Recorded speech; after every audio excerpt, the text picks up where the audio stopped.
Now this is going against all the popular teaching. People have been telling you, first you must love yourself before you love anybody. Whatever your emotional process is just local gossip. Enjoy it if it's nice, but don't believe it.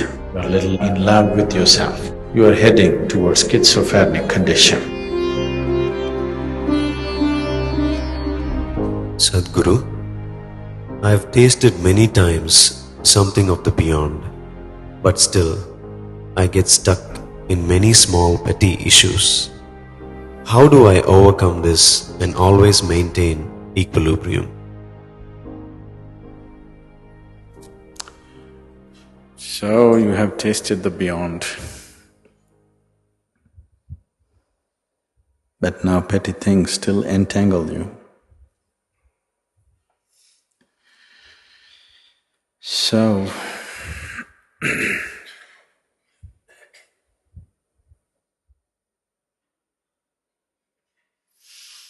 if you have tasted it for a moment, just for one moment, there is something beyond what you think and feel. If that has become a real thing for you, even for a moment, then you must invest your life towards that. Yes, I'm trying to, but petty things carry me away. So, you're little falling in love with yourself. That is why, even though the taste of the beyond is somewhere on your tongue, you still can get entangled because you're little becoming inflated personality. You're little in love with yourself. Is that wrong? Nothing wrong. It's just called madness.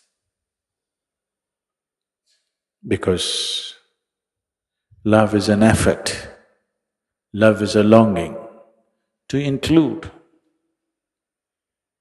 something as a part of yourself. Love is a process. Love is a possibility where you could become larger than who you are. You could become more than what you are by inclusion.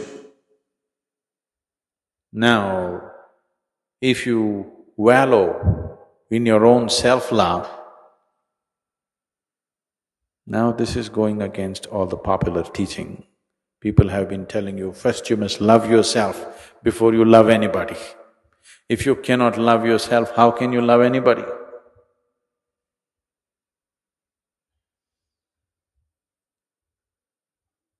If you say, I want to love myself, now you are heading towards schizophrenic condition.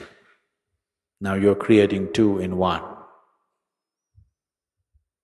If you want to ensure that you never go insane, the first and foremost step that you need to take is, you take away all divisions and you see this is an individual. An individual means he cannot be further divided, he's indivisible. You cannot divide him anymore. This is one entity, you can't make it into two. If you make it into two, I love myself, now you're heading towards madness. First step has been taken. If life situations cooperate, you will get there quick.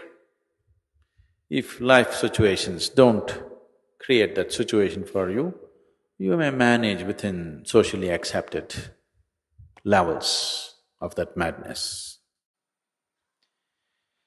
So, the reason why, even if divine touches your tongue, even if the taste of the divine is there on your tongue, you can still get entangled, is simply self-love.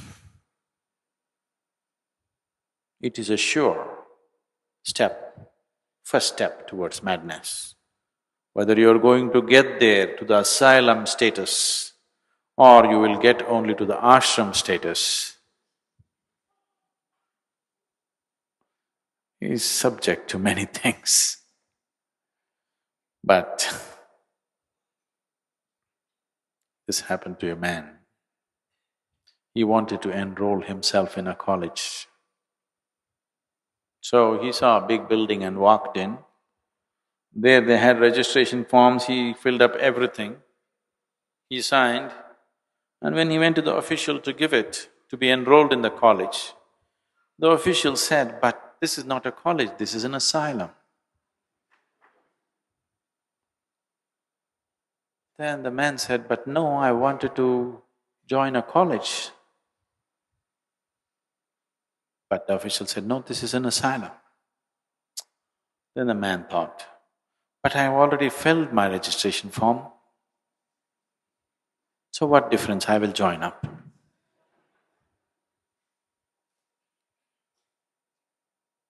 Not much difference. I will join the asylum. What's the big difference? The official agreed, "Yes, not much difference, but there is one difference." What is it?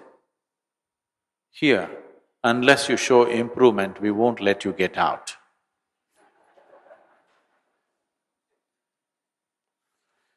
So,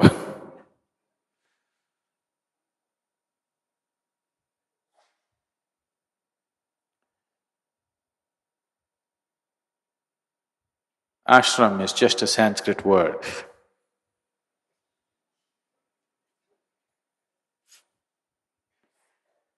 An English word would be too insulting. So, ashram. Because with the taste of the divine on your tongue, you're trying or you have the necessary foolishness in you to fall in love with something so limited which you call as myself.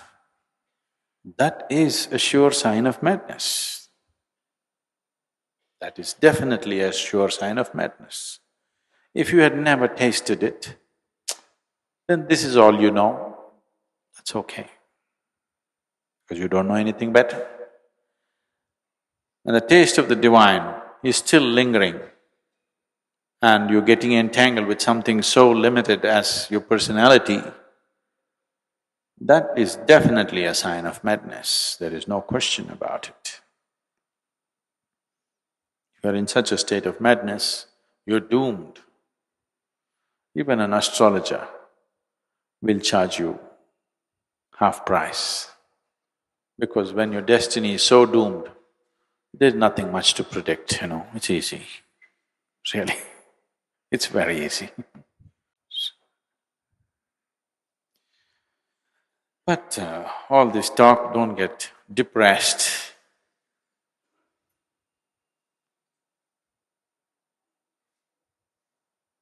Should I be an optimist or a pessimist on the spiritual path?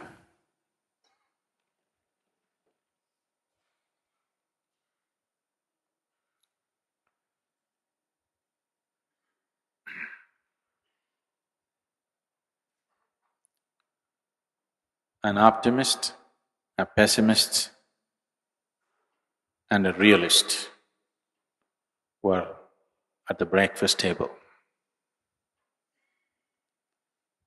An optimist, there was a closed pitcher, I mean, a dish, a container, and the optimist looked at it and said, "Please pass me the cream."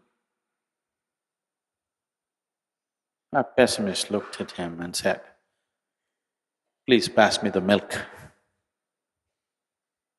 A realist said, "Please pass me the pitcher."